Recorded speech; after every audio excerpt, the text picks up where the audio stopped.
Tina blinked, and they were inside a courthouse. It looked just like any other courtrooms in the world, the only difference being that everything was old. Not like dusty, cobweb-ridden, run-down old, but more like vintage old. The overall style was excessively extravagant, with high arching ceilings and support beams. It was less of a room than a hall, twice as long as it was tall, and it was pretty tall. She was sitting in one of the dozens of chairs arranged in rows before a raised dais. On the dais, two desks faced the front together on two sides of the platform, and the judge's bench stood in the back, facing the attorney tables. People were appearing in the chairs all around her, like 3D printers of light that materialized humans through whatever weird paradoxical magic that exists in this world. Tina leaned forward and looked up and down her row. Dozens of people were gathered from all walks of life, the majority of whom weren't even human. "Peter," she stage whispered. If you asked her to what end, she wouldn't be able to answer. She confused herself sometimes. She pushed off her chair to stand. "Peter, where are..." Ah! Bands of light latched itself to Tina's biceps and yanked her back, pulling her back into her chair. The wooden furniture creaked and tilted backward, which led to another yelp from the blonde. Thankfully, it corrected itself, but not before Tina nearly went into cardiac arrest for the third time in as many minutes when Peter's face appeared in front of her. "Hello," the Ravenet said loudly. "You know, sometimes I think you're blind to things you're looking for and aware of things you're not supposed to notice. I've been here the whole time." She slapped her own arms until the light bands retracted, and she whipped her head around to glare daggers at the chair.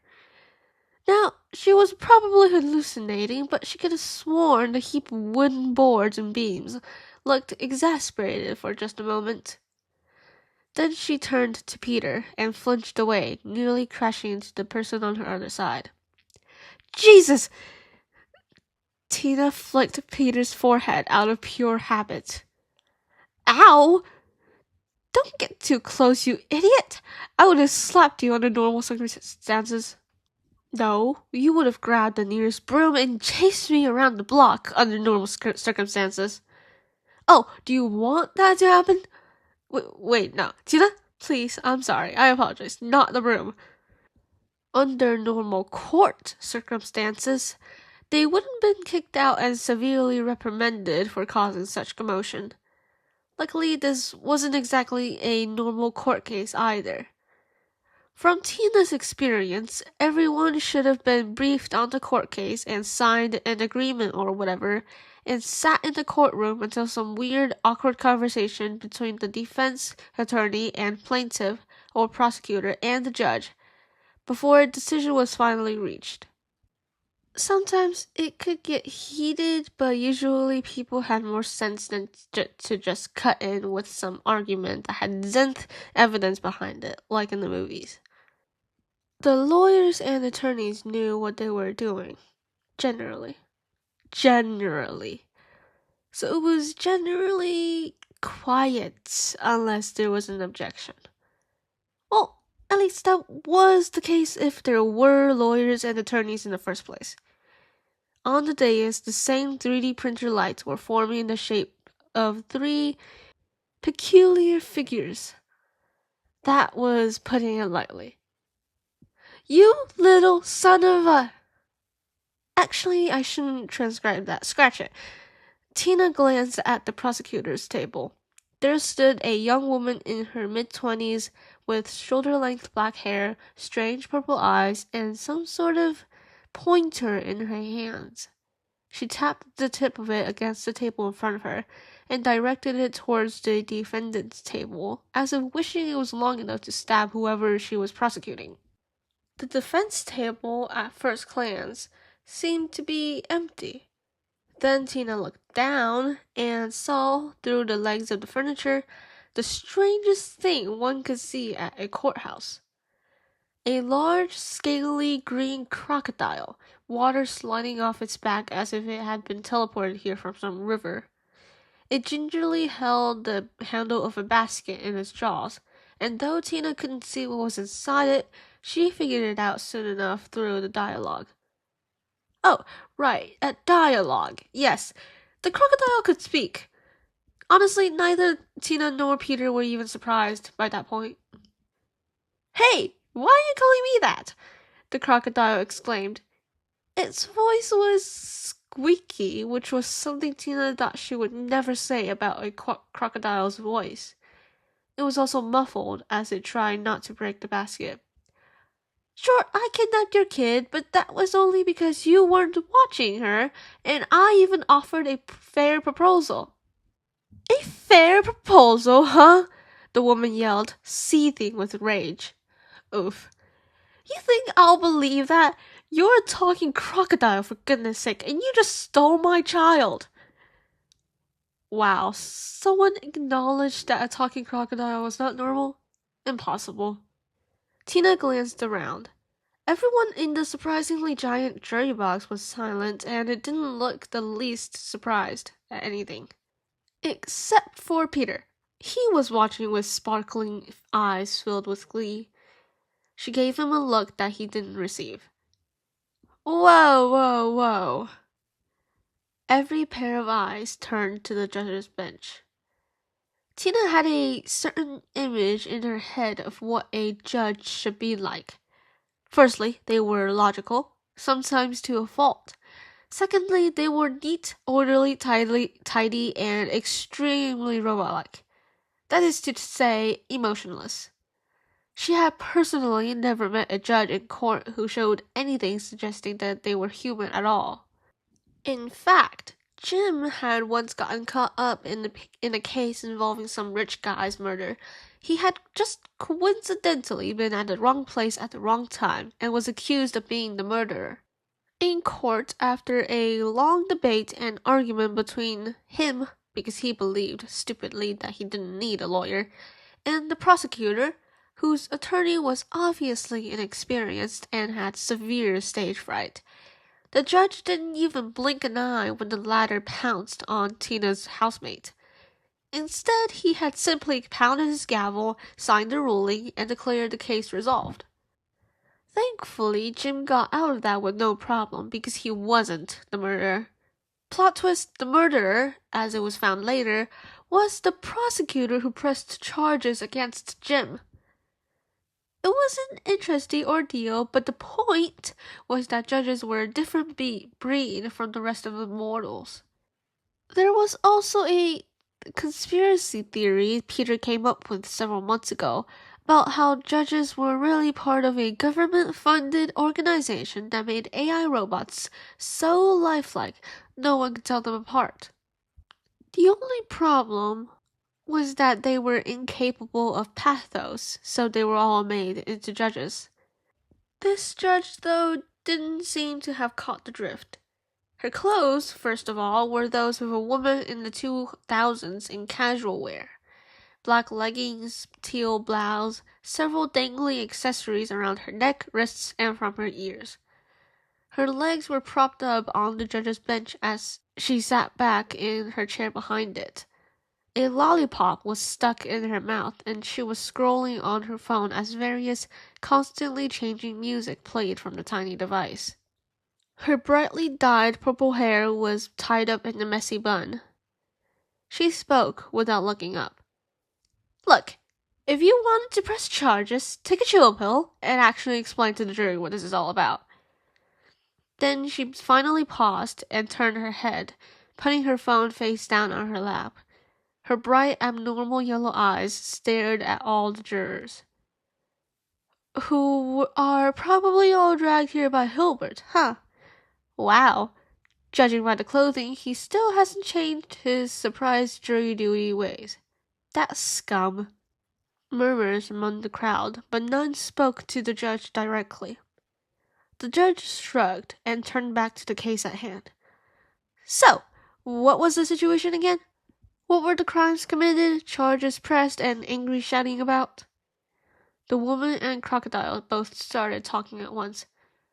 Your Honor, this insolent little lizard! Your Honor, this child-abandoning lady! She held up both hands.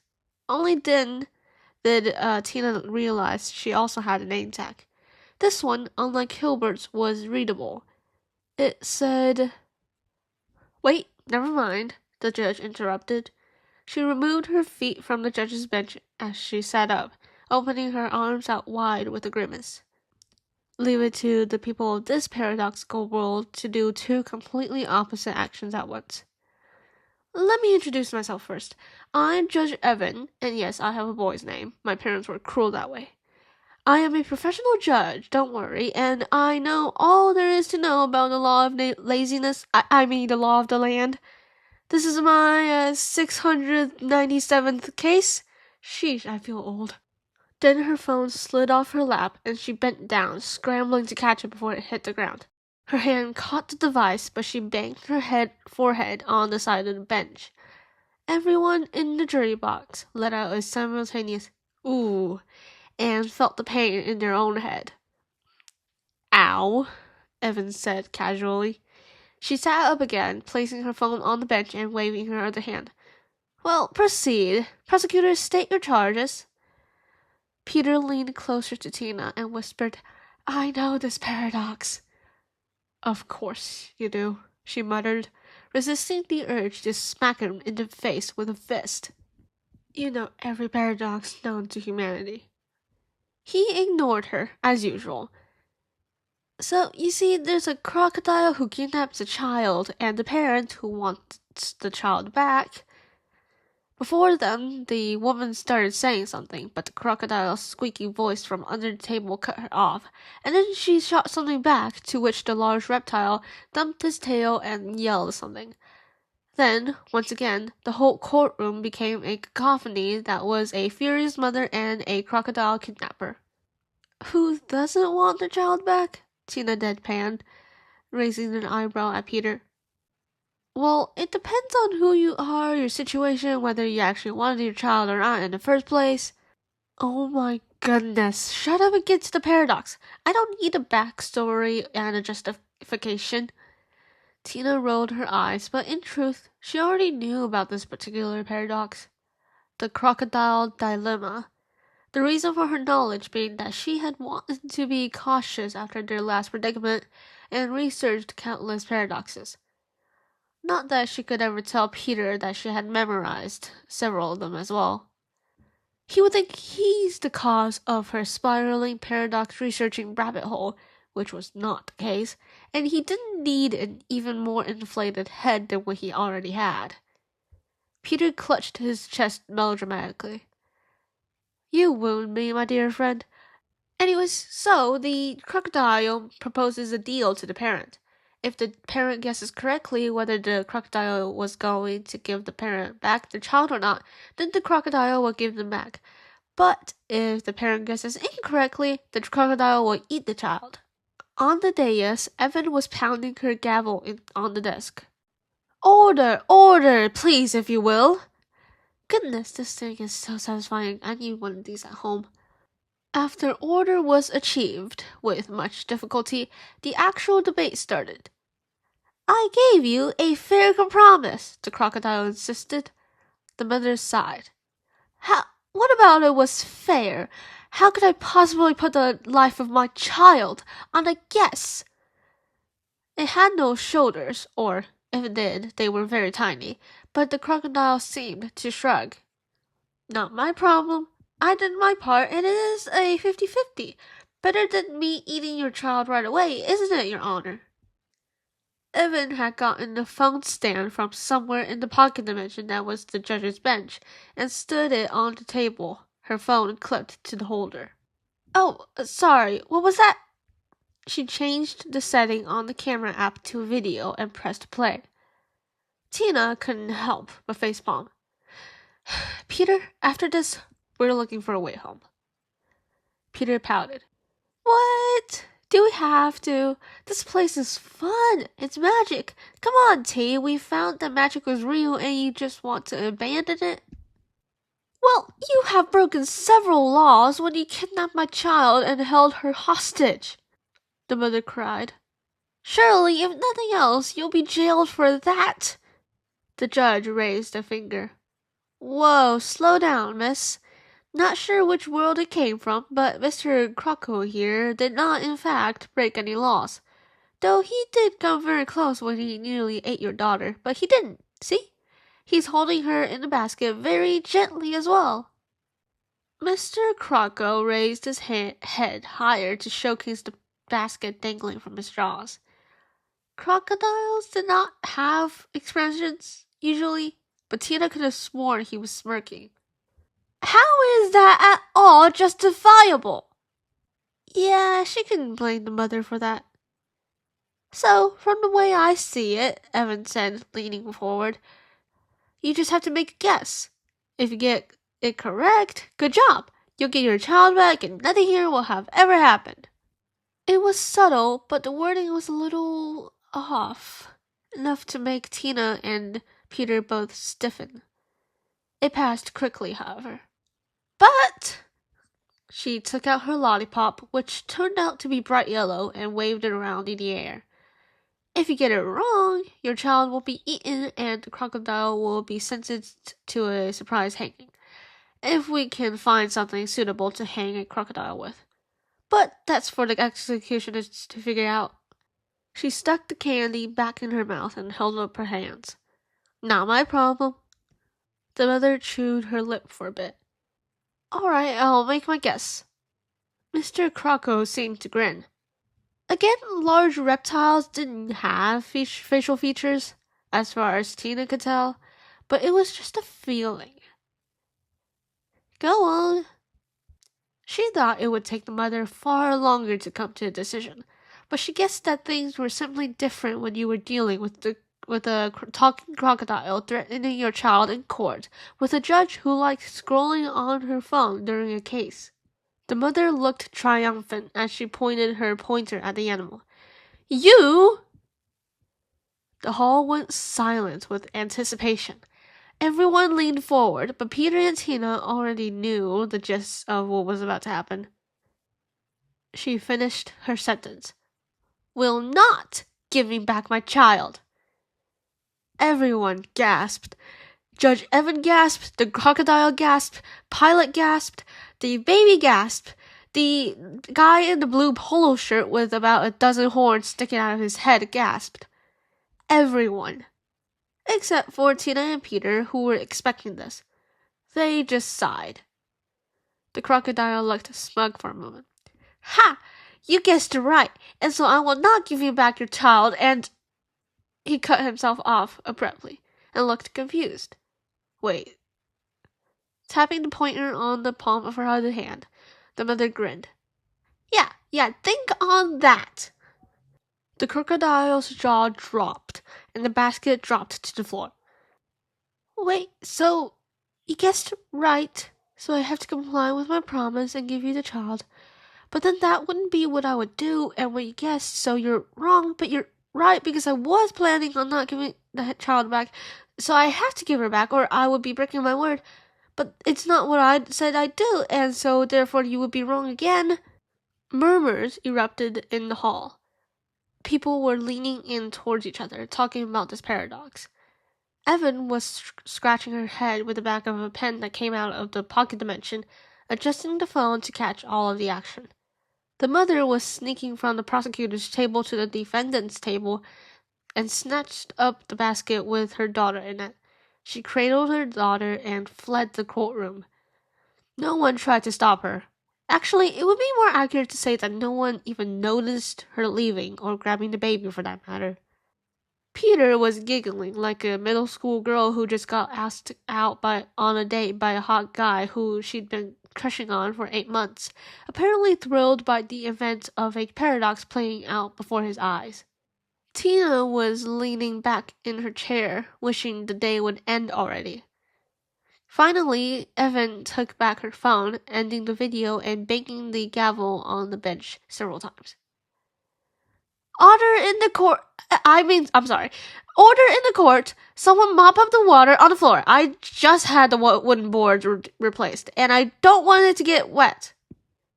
So does this mean we're done now? Tina muttered as the crocodile got dragged off by two tall, hooded figures who were like ghosts. Two more emerged and worked to clean the water that had spilled. Can we finally just go back? Evan then banged her gavel again. She seemed to be enjoying that a little too much. Now, jurors, your second and last case of the day. Bring in the plaintiff.